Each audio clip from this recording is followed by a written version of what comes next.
Chemistry, CP, January 26, 2021, the beginning of the spring semester, period 8, actually, and I'm going to present material as we get started with this third quarter of our chemistry course.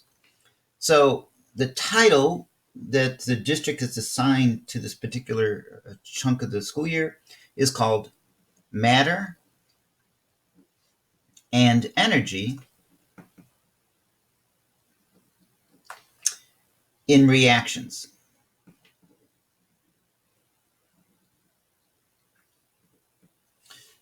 And within that broad title of Matter and Energy in Reactions, they have like two little subtitles. The first one that we'll get into is the structure and the properties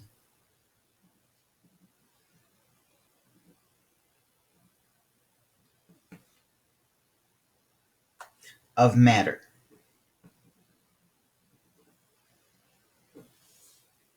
The structure and properties of matter. The second section that we're going to get into has the title of Reactions and Energy.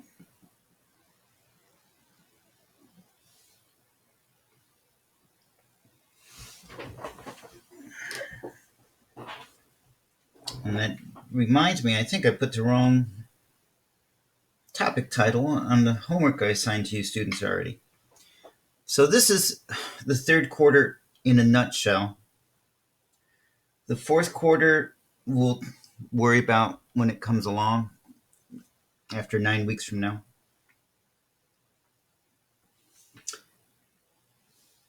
To sort of set the stage for this section, I'm going to force some knowledge on you guys. And of course, it's a little bit of a joke because I want to talk or describe to you the 4 types of forces. For the entire known universe, as best that we understand it today, there are 4 types of forces with which we can play. The first one is called the gravitational force. And unlike my previous session, this time I'm going to provide a little bit more details to it, at least the values. So this force was figured out by Isaac Newton about 400 or so years ago.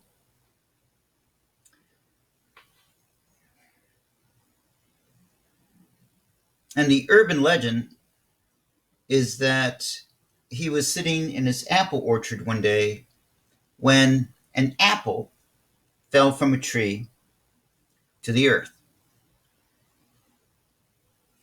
And the reason the apple falls, you would believe, I hope, is because of the force of gravity pulling the apple to the earth.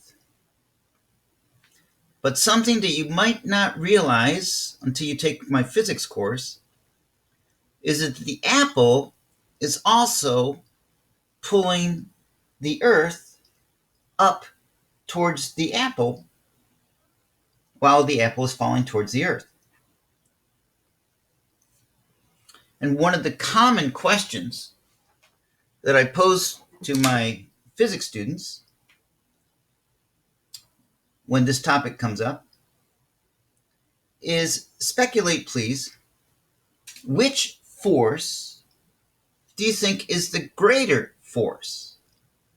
The pull of the earth on the apple or the pull of the apple on the Earth.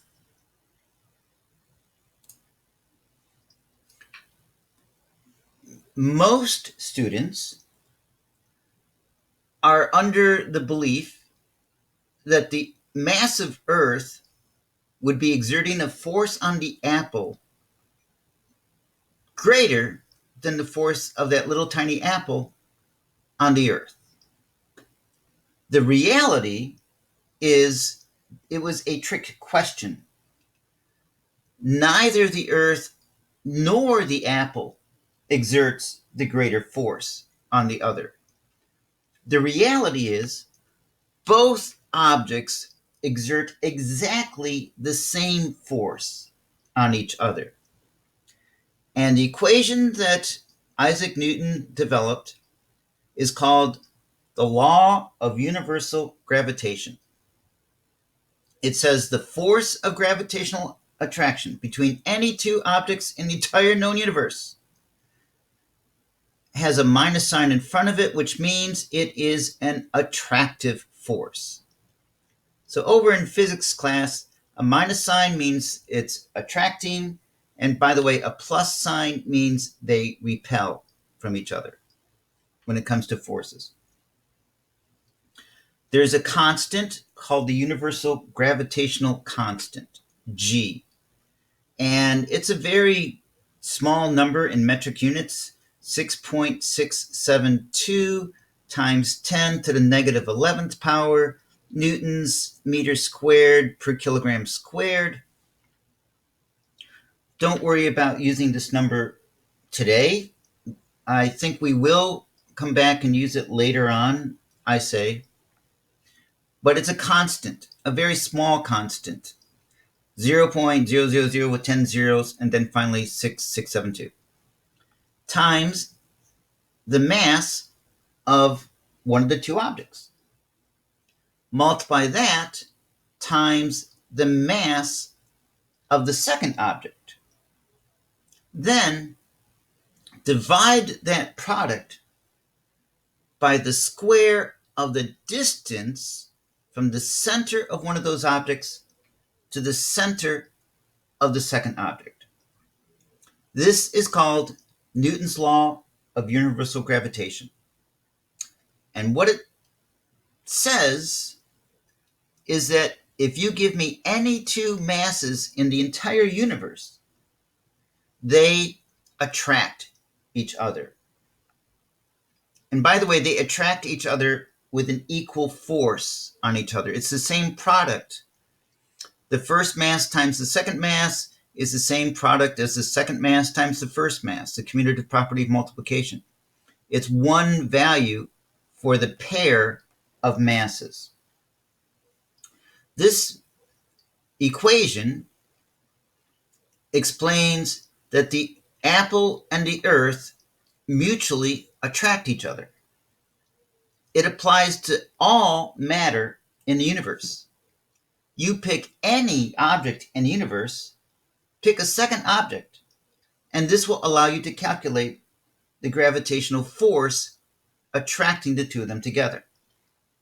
That means the Earth and the apple are attracting to each other. The moon orbiting the Earth and the Earth attract each other. The Earth and the sun attract each other. The moon and the sun attract each other. The sun and the apple attract each other. The apple and the moon attract each other. Any combination with any other possible object attract each other. And all of this is going on simultaneously throughout the entire universe. You are attracted to the other students that you see on our video screen simultaneously. The closer you are to a classmate, the more strongly you're attracted to that classmate. And the more massive your classmate is, again, the more strongly you're attracted to that classmate, and that they are attracted to you, because it's the product. Always attractive throughout all objects of the universe. You and the Andromeda Galaxy are attracting each other right now. You and every star that you can see in the sky are attracting each other right now. just as every star in the sky is attracting every other star in the sky towards itself right now. So the force of gravity extends across the universe. It's always attractive. There's no such thing as anti-gravity other than in bad Hollywood science fiction movies. Everything is always attractive. And so that's why this force extends across the entire universe. But wait, there's 3 other forces to talk about.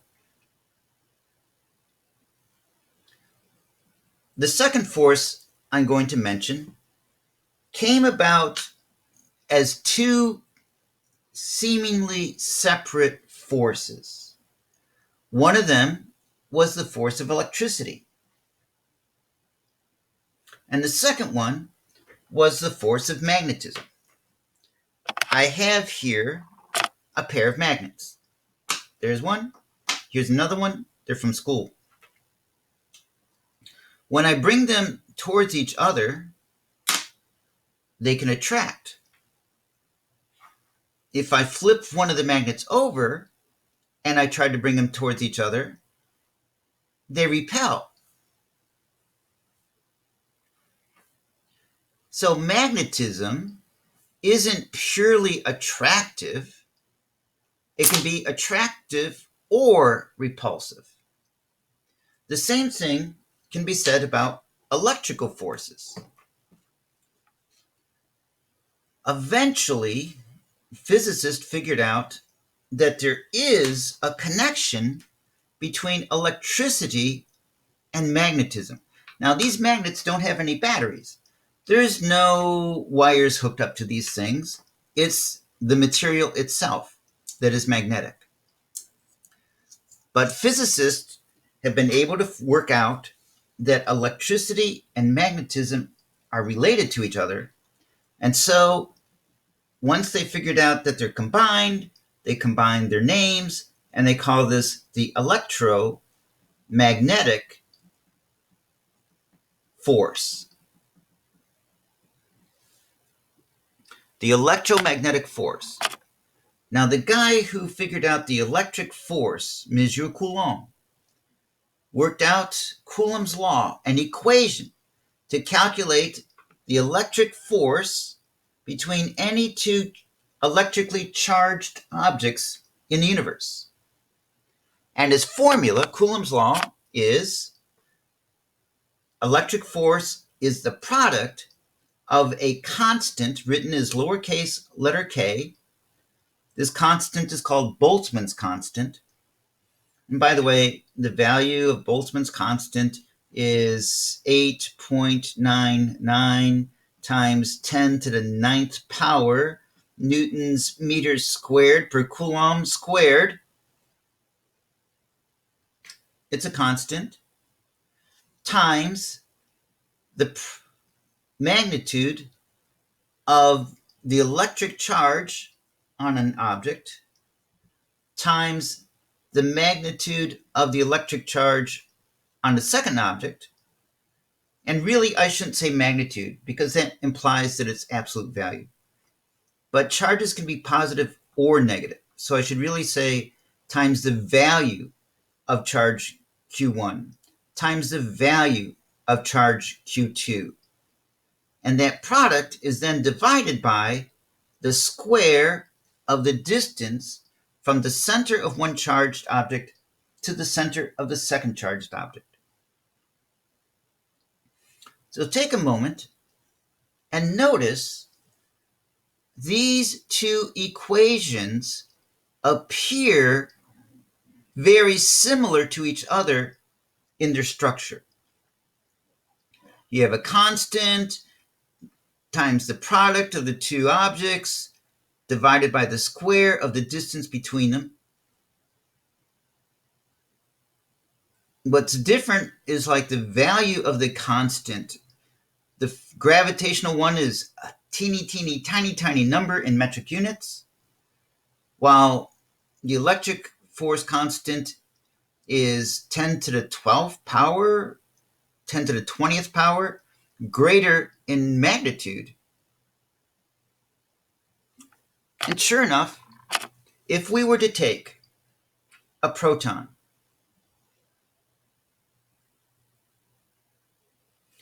and nearby place an electron, gravitationally speaking, they would attract each other. And we could look up the mass of a proton. We could look up the mass of an electron and plug them into this equation. Let's say we put them some distance r apart from one to the other. Whatever value we pick, we can calculate how strongly they would attract each other with gravity. Then we can set that value aside and ask ourselves, so how much is the electric force between these two objects? And for that, we would look up the charge of a proton, which we've already encountered in our physics course, the charge of an electron, multiply all that in the equation, keep the same distance, so the same value of r squared, and the result that we would get is that the electromagnetic force is many, many, many times stronger than the gravitational force. One thing about electric forces is they can attract, so opposites attract, positive attracts negative, negative attracts positive, but like charges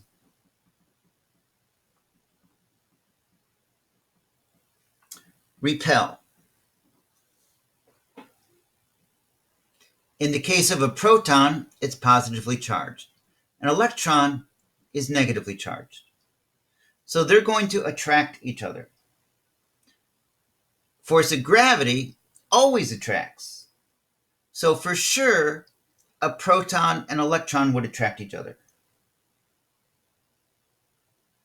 If they were both protons, or if they were both electrons, gravitationally they would still attract each other, but electrically, oh man, they would push each other apart with a much, much greater force than their gravitational pull.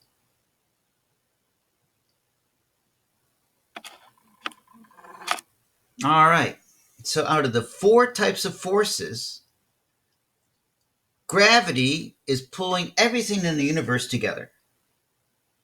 The electromagnetic force is much stronger than the force of gravity.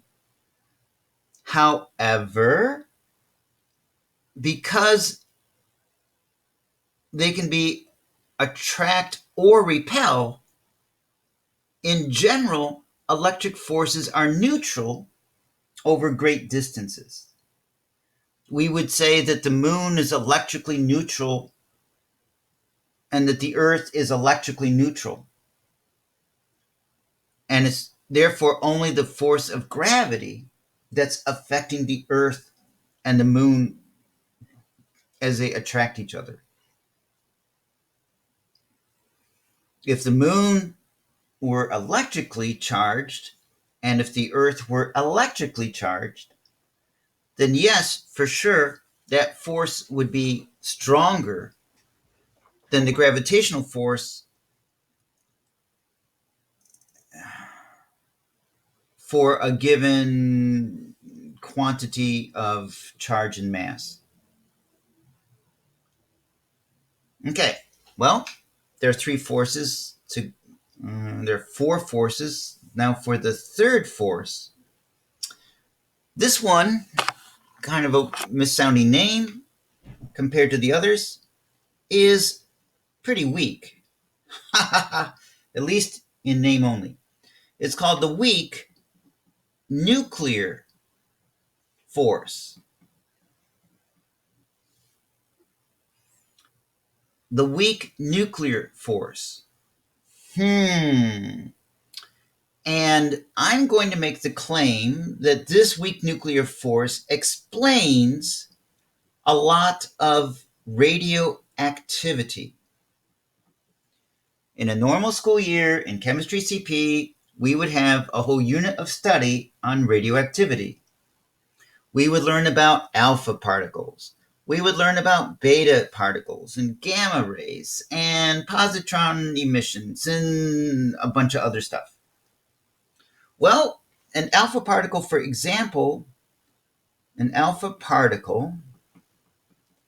is a helium nucleus. So think of that as being 2 protons plus 2 neutrons. That's an alpha particle. What does that have to do with the weak nuclear force, you might ask rhetorically? The answer is, imagine if I had a large, maybe I shouldn't say large, a massive atom, something from high up on the periodic table. Plutonium, uranium, those types of elements come to mind. Maybe like uranium-238 or something like that. Well, these atoms in their nuclei are a bunch of protons and generally more neutrons than protons. Increasingly greater ratio of neutrons to protons as you go up the periodic table. These atoms become somewhat unstable, unable to keep it all together, so to speak. And they can decay. For example, uranium can emit an alpha particle. 2 protons and 2 neutrons means its atomic mass is 4, its atomic number is 2. I'm going to go consult the periodic table and ask myself, if I really started with uranium-238, which is element number 92 on the periodic table, and I emit an alpha particle, I lose 2 protons. I create a new element, apparently thorium, TH.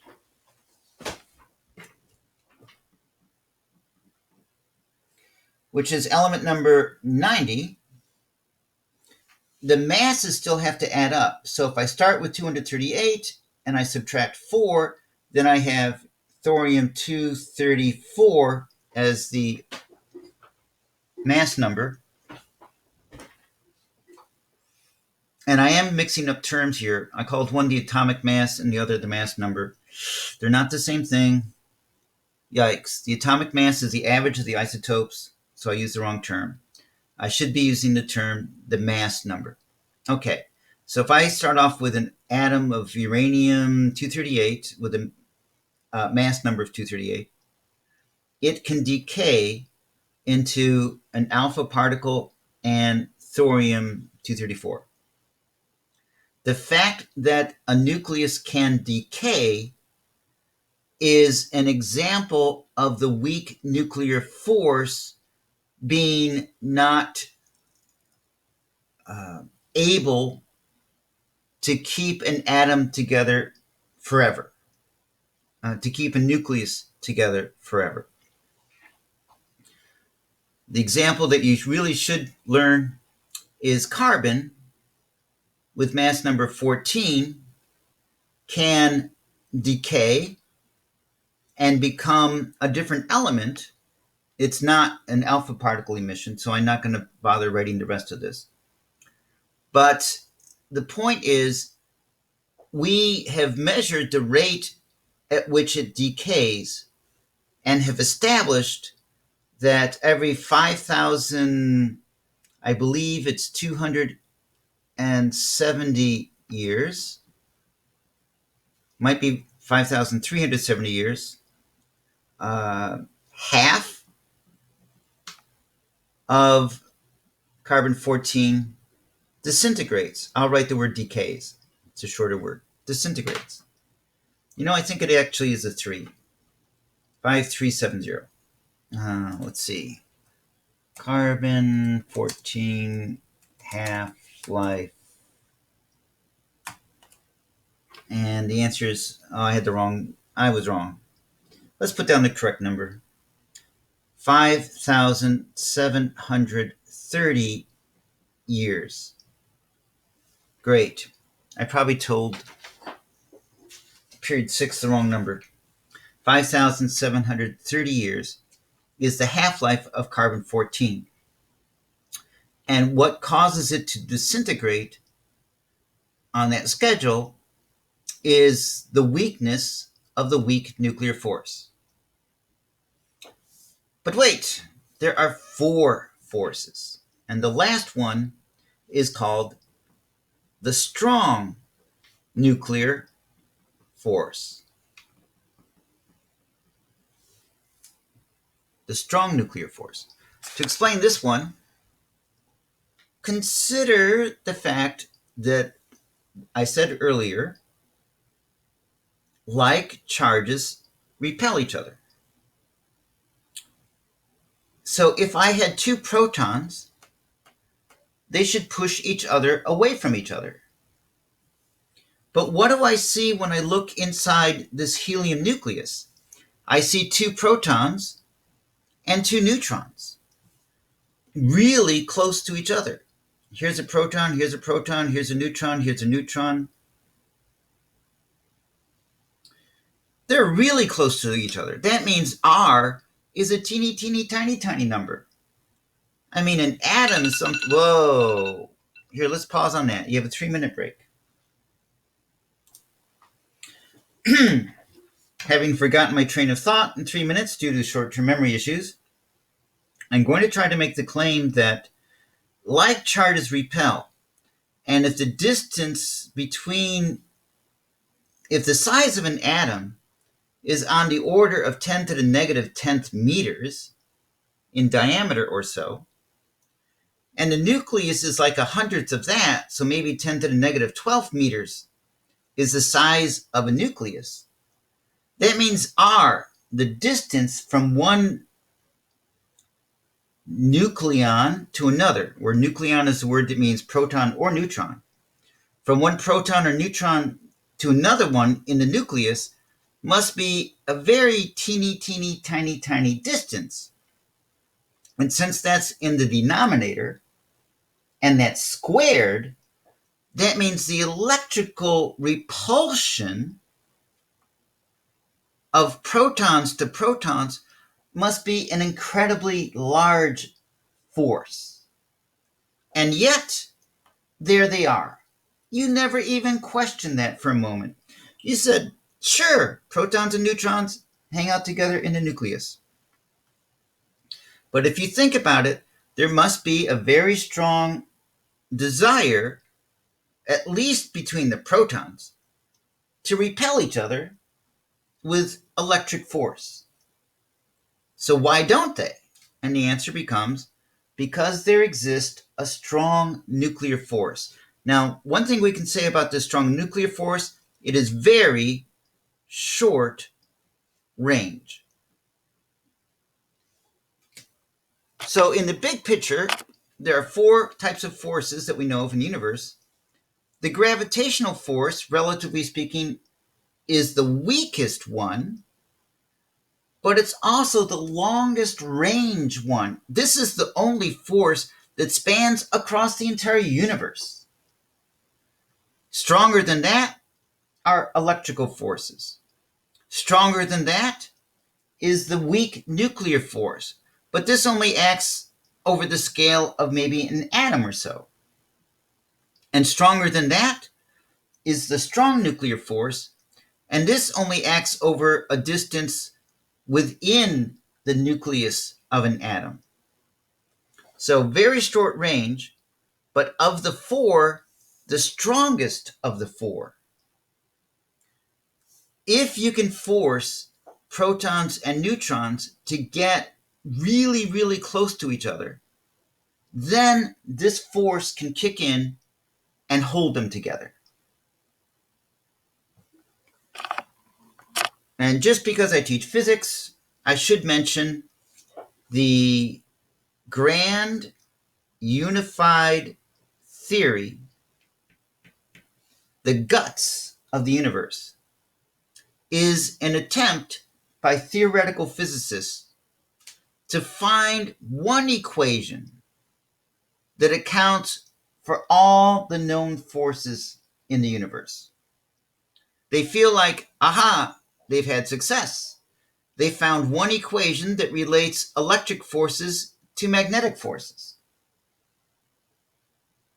They hope to find a way to relate gravitational forces and electromagnetic forces and weak nuclear and strong nuclear forces all together to each other into one grand unified theory of how the universe works.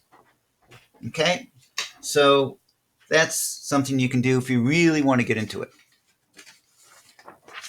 So now, page 2.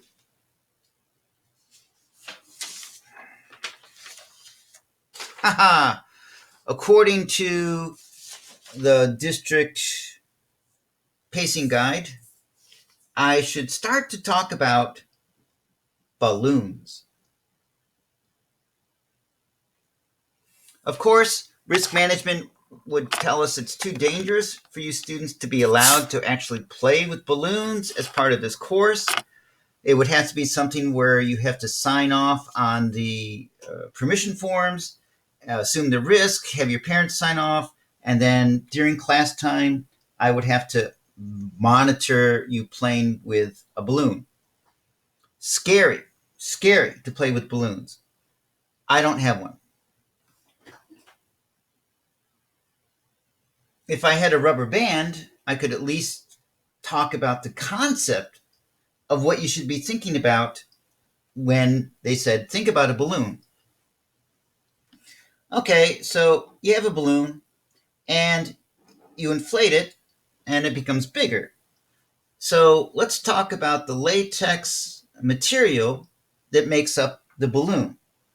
It's something that can stretch. And of course, it becomes thinner as it stretches, but still it holds together unless you pop the balloon or overinflate it. It holds together and expands and contracts based on the difference in pressure between the inside and the outside. Great. Next, they suggest that I mention hair. And you're saying, oh, Mr. Turk probably knows all about hair. So, my question is, do you happen to know any of the elements of which hair is composed? If you recall from a biology course, you should recall that all known life in the universe is made out of carbon. And any life form or any material that has carbon in it is referred to as organic material.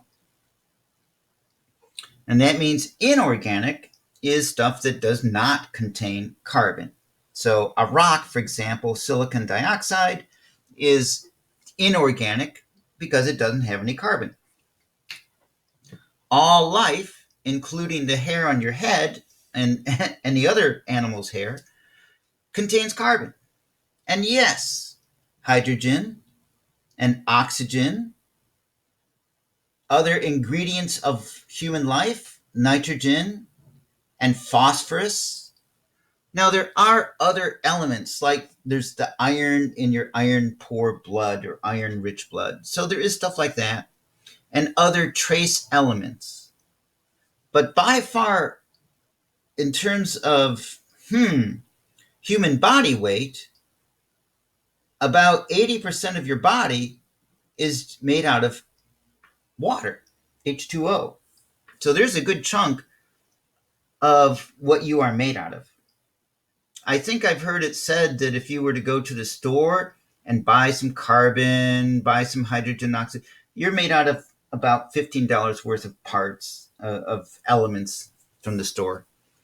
Of course, that number is outdated due to inflation, but the point is you're cheap in terms of the elements that went into creating your body. You're expensive in terms of your education and upbringing, but okay, that's different. So chonk, almost a word, right? If that was an M instead of an N, you could say chomp, but no. So these are the big elements that make up organic material. Now, hair is different from a latex balloon, where the balloon stretches because it's got a polymer membrane molecular structure to it that allows it to stretch out and expand. You try to expand hair, it's not going to happen. It's going to break. You're going to break your hair strand. So hair is different from latex balloons. And of course, the district wants me to have you also contemplate water. Water, you know, chemically speaking from this course, is H2O. Now, what can we say about water? If I put it into a container, it's in a liquid state. If I pour that into a different shaped container, it has definite volume, but indefinite shape. So that makes it different from hair, which is different from a latex balloon. So why is it that these three examples of anything we could have picked up and talked about have properties so different from each other? That's a rhetorical question. Here's the answer. The answer is because out of the four types of forces known in the universe, the gravitational force isn't going to really be driving the story here. Nor is radioactivity, nor is the force that holds together the nucleus of atoms, the nuclei of atoms. What really drives the story is electricity. The electromagnetic force, out of all the four forces that we know of in nature, this is the one that drives all the stuff that we have to study in a chemistry course. Understanding how particles are put together, how they react with each other to form molecules, how the molecules form amino acids, the amino acids form the proteins form the structure, DNA is in there, all that. So, yikes. I suppose as a physicist, I could say it begins with physics. And you study Coulomb's law, and you study Newton's law of universal gravitation. And then that is used to explain chemistry and ionic bonding and covalent bonding. And then the chemistry is used to explain biology. And then the biology is used to explain psychology, and psychology is used to explain sociology, and sociology is used to explain politics. Good luck on that one. All right, so in this chemistry course, it's electrical interactions that determine the properties of things. So here's a question that they wanted me to ask you, students, rhetorically. The question goes, why do different substances have different boiling points? You probably didn't even think about that for a moment. Why do different liquids have different boiling points? Well, let me go back to my reference sheets here. Oh, I got lucky. I turned right to it. So once upon a time in the fall semester, I provided you with an electronic copy of this reference sheet, spring semester CP Physics reference sheet. And on this reference sheet, if we zoom in a little bit, is a table of information dealing with various substances. MP stands for melting point in degrees Celsius. BP stands for boiling point in degrees Celsius. As we look at this list, you should be able to recognize, oh yeah, there's water. The boiling point of water is 100 degrees Celsius. Yep, the one that you've memorized and should know for life. Now notice, water is the only one on this list that boils at 100 degrees Celsius. Methanol boils apparently at 65 degrees Celsius. Ethanol at 78 degrees, ammonia at minus 33 degrees, acetone at 57 degrees. These are liquids that you might encounter, but their boiling points are different from water. Rhetorically ask yourself, why is that?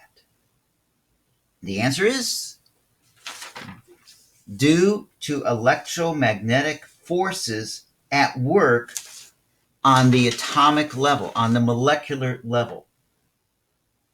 There are forces at work that drive up the boiling point of water relative to similar substances near it on the periodic table. So water is H2O. If you look at something like H2S, its boiling point is much lower.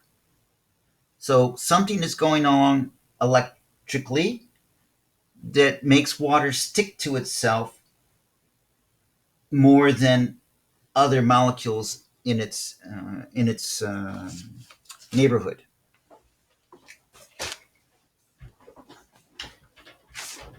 So I'm going to pause recording